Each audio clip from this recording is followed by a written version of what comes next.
I am writing this under an appreciable mental strain, since by tonight I shall be no more.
Penniless, and at the end of my supply of the drug which alone makes life endurable, I can bear the torture no longer, and shall cast myself from this garret window into the squalid street below.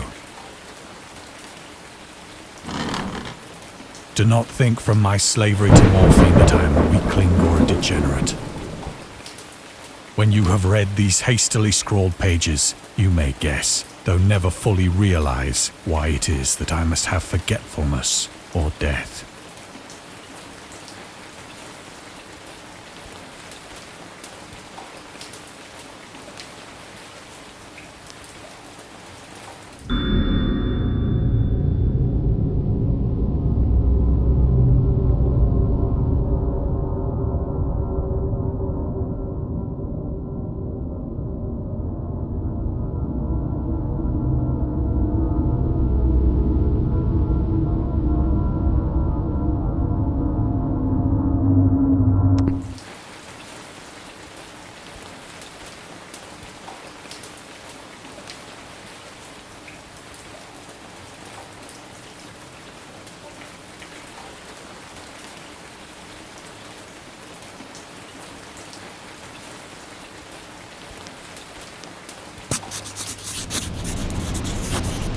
It was in one of the most open and least frequented parts of the broad Pacific that the packet of which I was supercargo fell a victim to the German sea raider.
The Great War was then at its very beginning, and the ocean forces of the Hun had not completely sunk to their later degradation.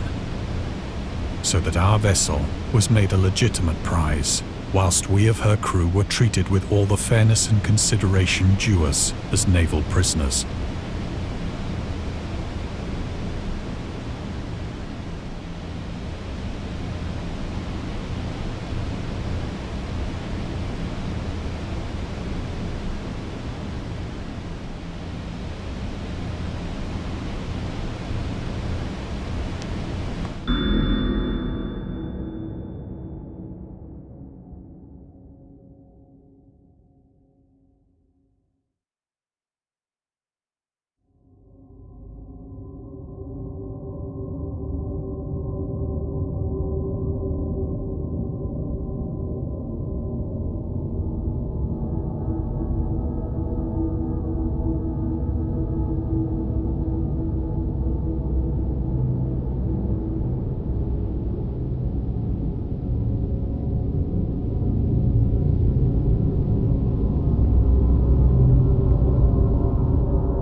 So liberal, indeed, was the discipline of our captors, that 5 days after we were taken, I managed to escape alone in a small boat with water and provisions for a good length of time.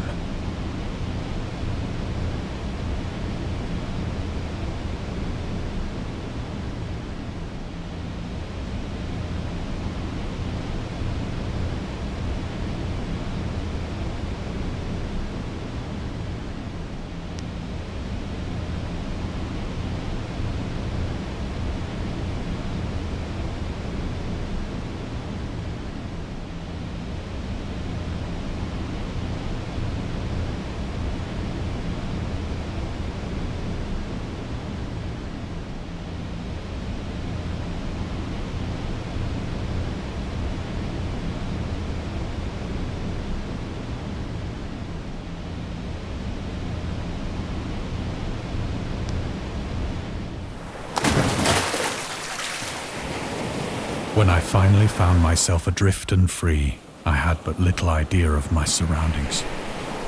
Never a competent navigator, I could only guess vaguely by the sun and stars that I was somewhat south of the equator. Of the longitude, I knew nothing, and no island or coastline was in sight.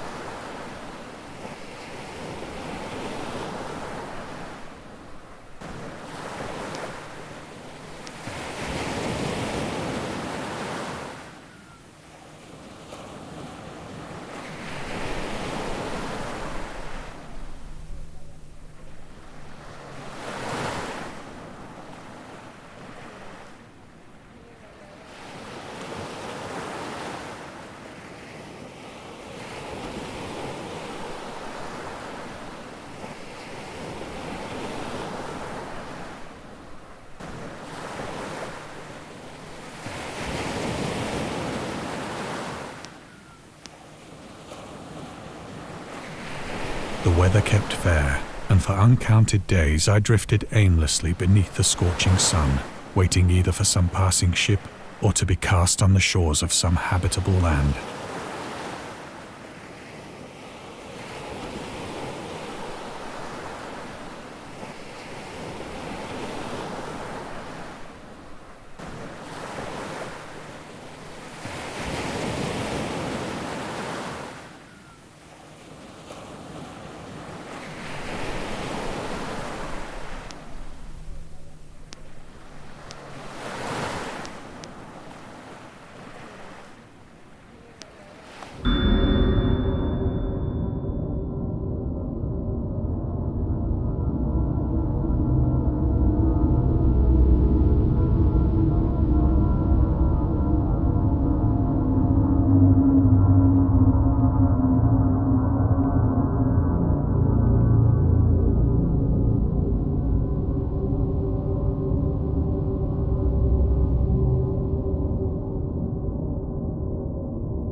But neither ship nor land appeared, and I began to despair in my solitude upon the heaving vastness of unbroken blue. The change happened whilst I slept. Its details I shall never know, for my slumber, though troubled and dream-infested, was continuous.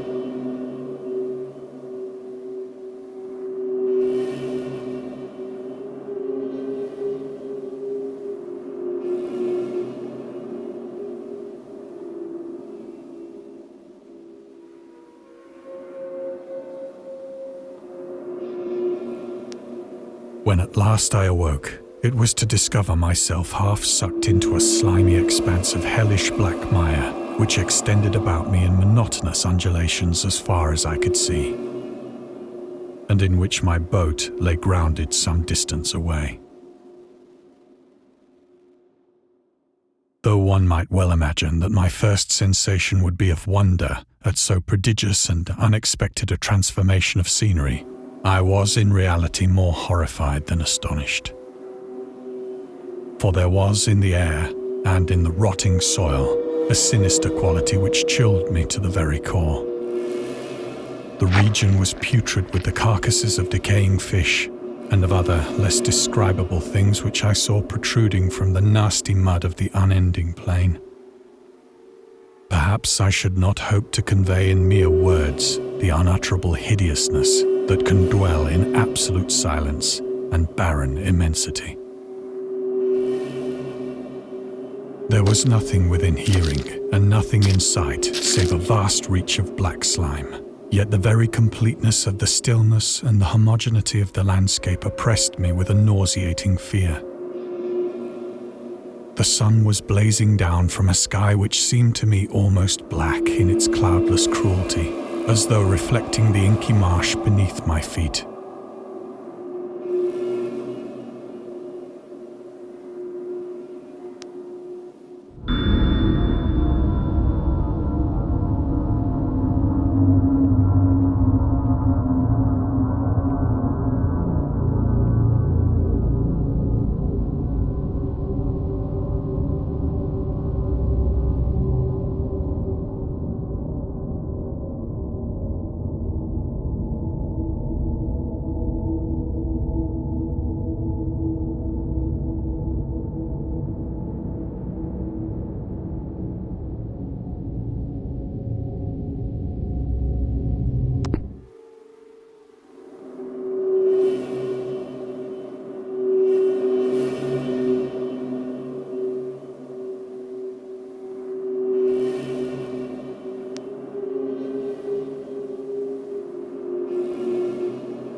As I crawled into the stranded boat, I realized that only one theory could explain my position.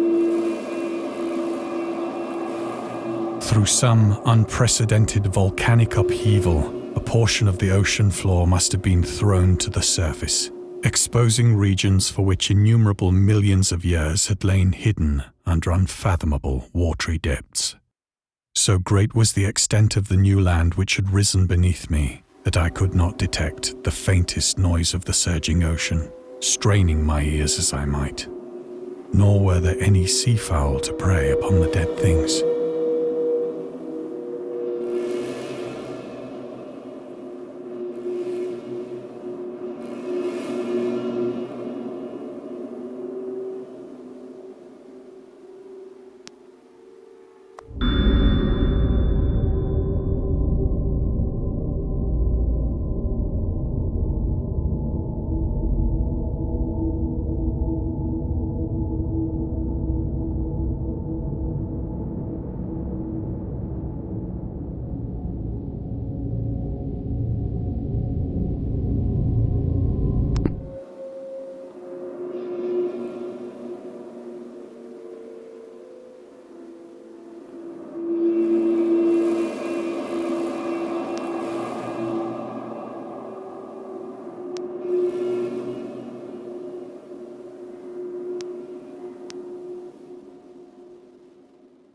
For several hours I sat thinking or brooding in the boat, which lay upon its side and afforded a slight shade as the sun moved across the heavens.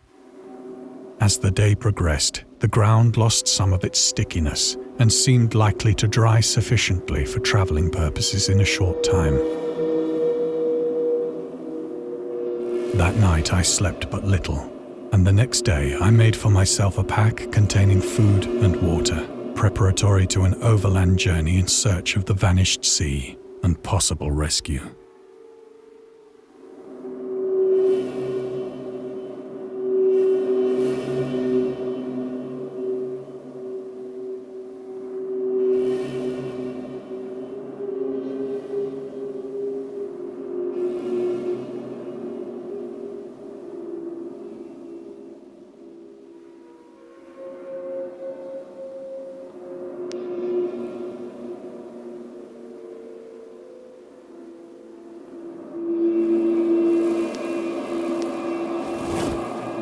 On the third morning, I found the soil dry enough to walk upon with ease.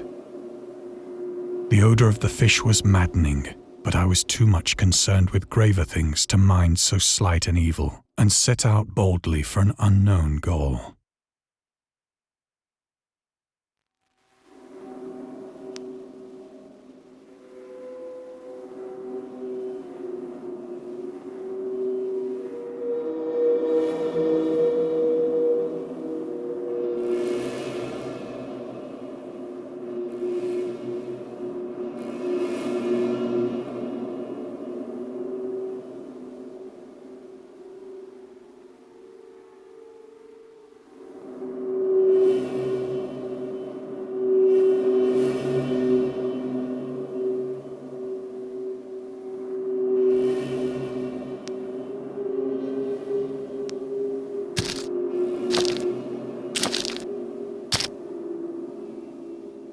All day I forged steadily westward, guided by a faraway hummock which rose higher than any other elevation on the rolling desert.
That night I encamped, and on the following day still travelled toward the hummock, though that object seemed scarcely nearer than when I had first espied it.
fourth evening, I attained the base of the mound, which turned out to be much higher than it had appeared from a distance.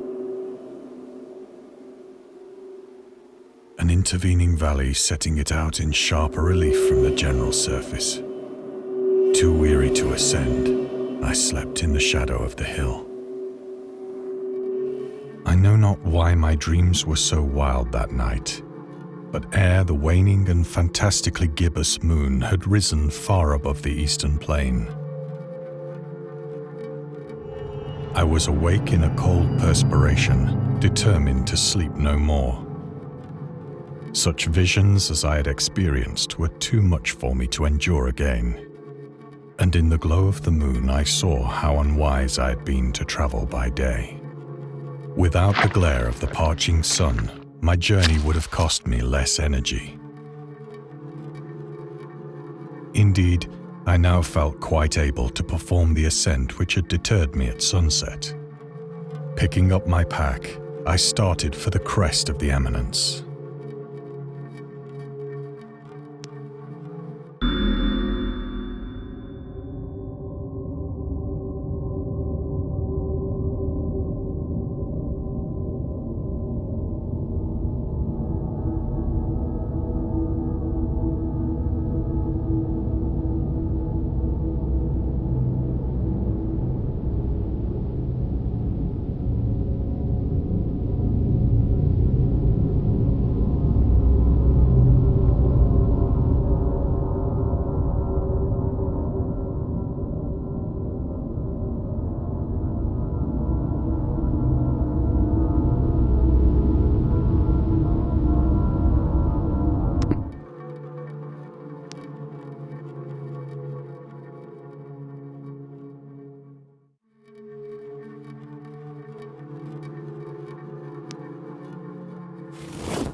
I have said that the unbroken monotony of the rolling plain was a source of vague horror to me. But I think my horror was greater when I gained the summit of the mound and looked down the other side into an immeasurable pit or canyon, whose black recesses the moon had not yet soared high enough to illumine. I felt myself on the edge of the world, peering over the rim into a fathomless chaos of eternal night. Through my terror ran curious reminiscences of Paradise Lost and of Satan's hideous climb through the unfashioned realms of darkness. As the moon climbed higher in the sky, I began to see that the slopes of the valley were not quite so perpendicular as I had imagined.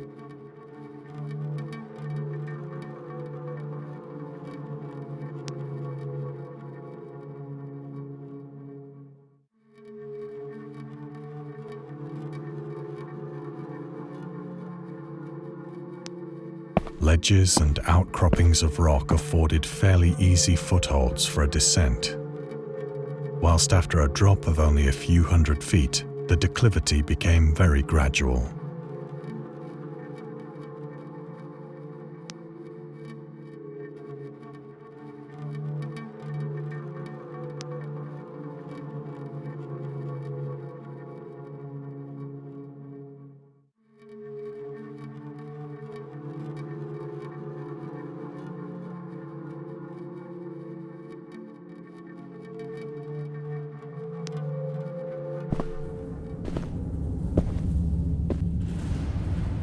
Urged on by an impulse which I cannot definitely analyze, I scrambled with difficulty down the rocks and stood on the gentler slope beneath, gazing into the Stygian deeps where no light had yet penetrated. All at once, my attention was captured by a vast and singular object on the opposite slope, which rose steeply about 100 yards ahead of me. An object that gleamed whitely in the newly bestowed rays of the ascending moon.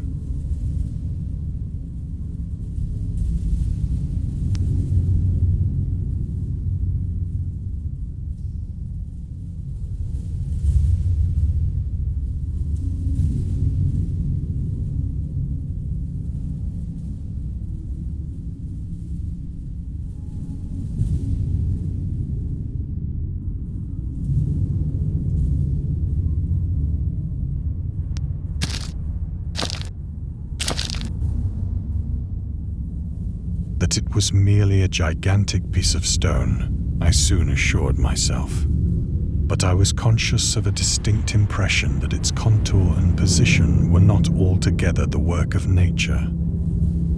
A closer scrutiny filled me with sensations I cannot express.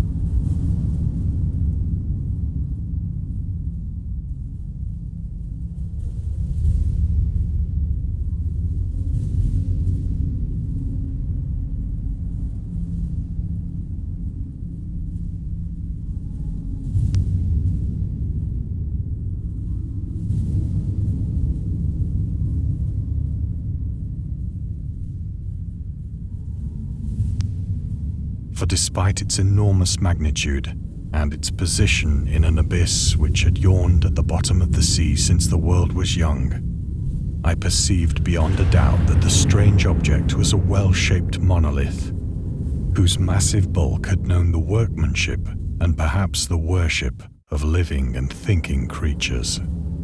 Dazed and frightened, yet not without a certain thrill of the scientist's or archaeologist's delight, I examined my surroundings more closely.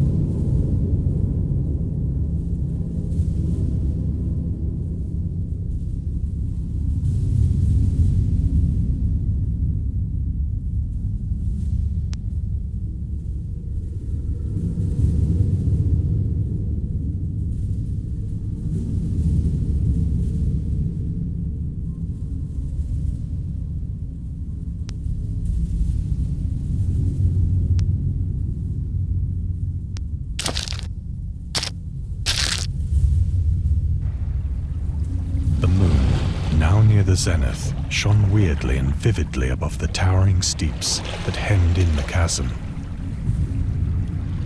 and revealed the fact that a far-flung body of water flowed at the bottom, winding out of sight in both directions and almost lapping my feet as I stood on the slope. Across the chasm, the wavelets washed the base of the cyclopean monolith, on whose surface I could now trace both inscriptions and crude sculptures.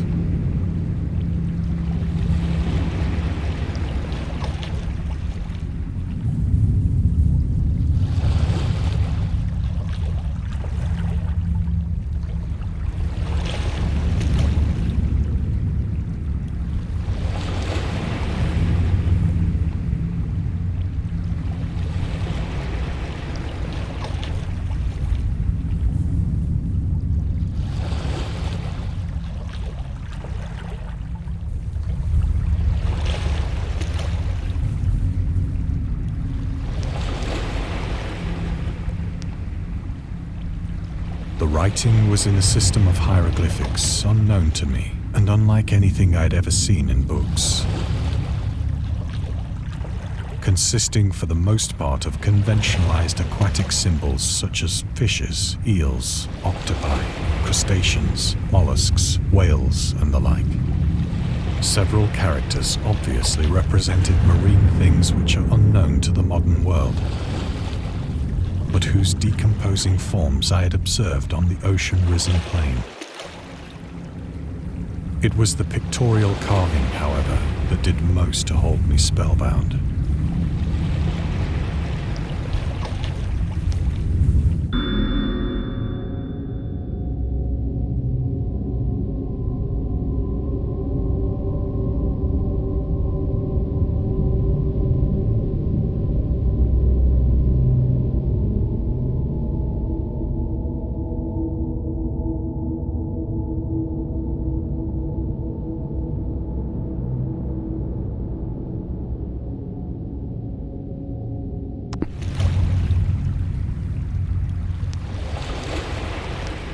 Plainly visible across the intervening water on account of their enormous size were an array of bas-reliefs whose subjects would have excited the envy of a doré.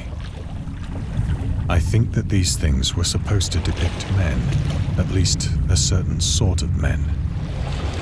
though the creatures were shown disporting like fishes in the waters of some marine grotto, or paying homage at some monolithic shrine which appeared to be under the waves as well. Of their faces and forms I dare not speak in detail, for the mere remembrance makes me grow faint. Grotesque beyond the imagination of a Poe or a Bulwer. They were damnably human in general outline, despite webbed hands and feet, shockingly wide and flabby lips, glassy, bulging eyes, and other features less pleasant to recall. Curiously enough, they seemed to have been chiseled badly out of proportion with their scenic background. For one of the creatures was shown in the act of killing a whale, represented as but little larger than himself.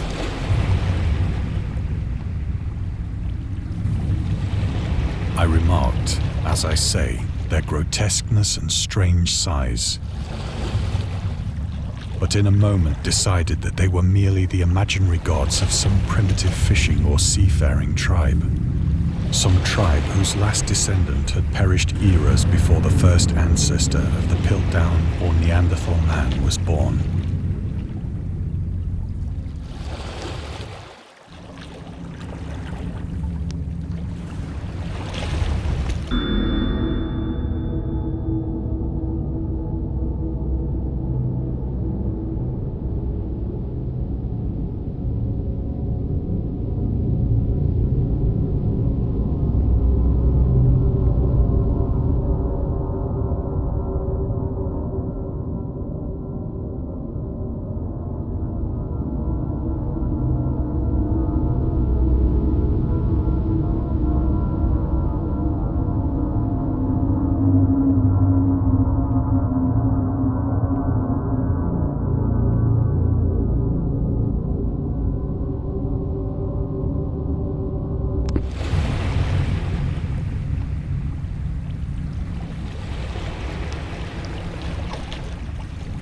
Awestruck at this unexpected glimpse into a past beyond the conception of the most daring anthropologist, I stood musing whilst the moon cast queer reflections on the silent channel before me.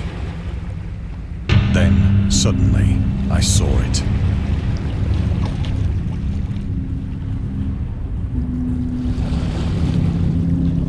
With only a slight churning to mark its rise to the surface, the thing slid into view above the dark waters.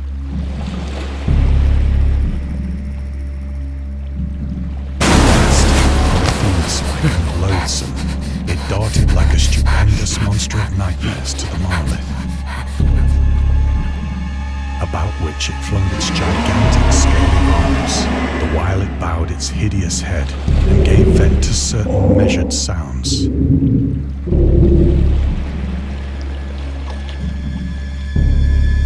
I think I went mad then.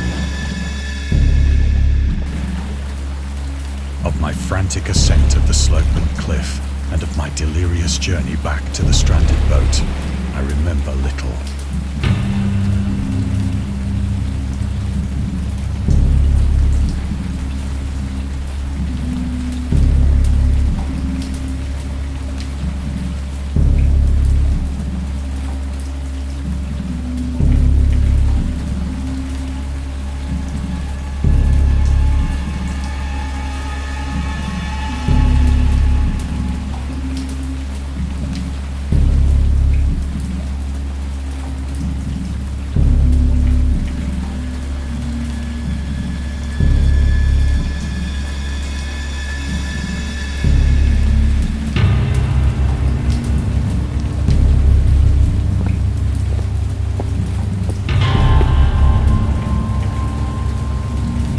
I sang a great deal and laughed oddly when I was unable to sing.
When I came out of the shadows, I was in a San Francisco hospital.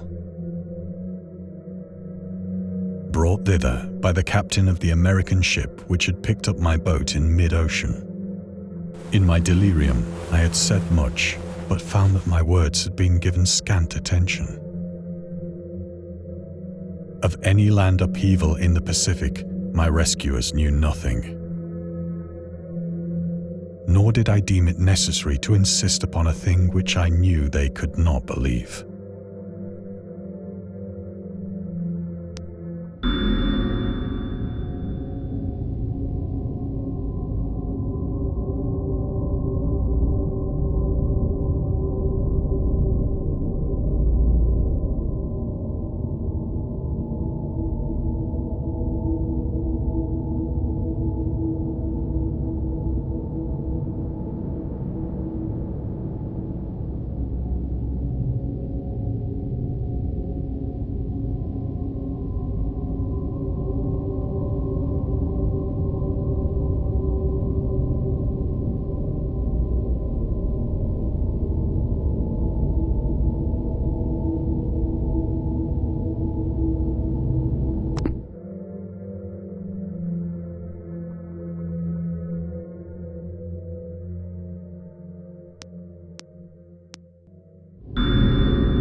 Once I sought out a celebrated ethnologist and amused him with peculiar questions regarding the ancient Philistine legend of Dagon, the fish god.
But soon perceiving that he was hopelessly conventional, I did not press my inquiries.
It is at night, especially when the moon is gibbous and waning, that I see the thing. I tried morphine, but the drug has given only transient surcease and has drawn me into its clutches as a hopeless slave. So now I am to end it all, having written a full account for the information or the contemptuous amusement of my fellow men.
Often, I ask myself if it could not all have been a pure phantasm, a mere freak of fever as I lay sun-stricken and raving in the open boat after my escape from the German man-of-war. This I ask myself, but ever does there come before me a hideously vivid vision in reply. I cannot think of the deep sea without shuddering at the nameless things that may at this very moment be crawling and floundering on its slimy bed, worshipping their ancient stone idols and carving their own detestable likenesses on submarine obelisks of water-soaked granite.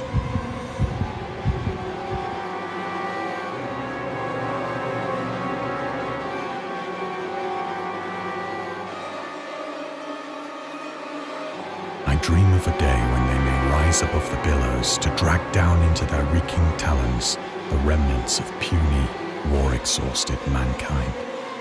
Of a day when the land shall sink and the dark ocean shall ascend amidst universal pandemonium.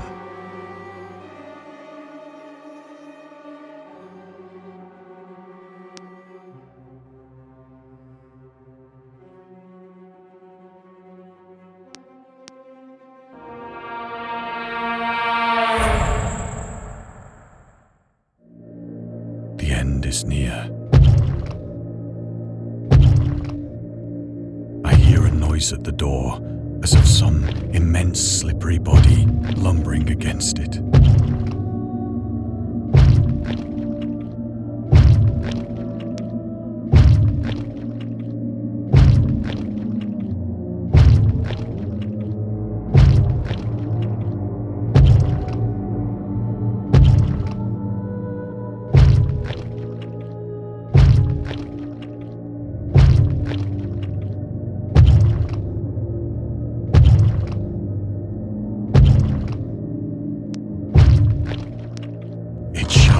Find me.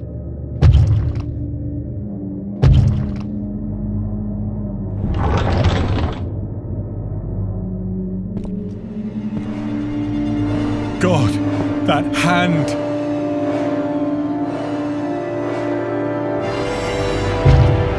The window! The window!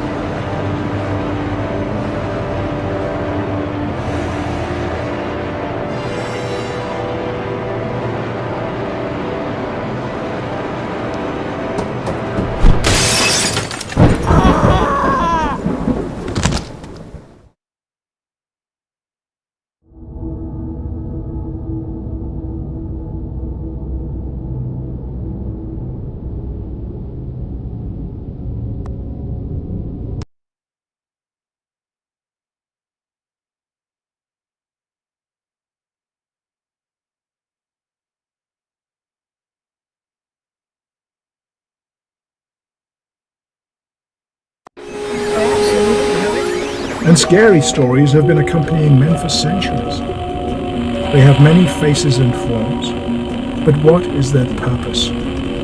Why do we enjoy being afraid so much? During our therapy, I'll try to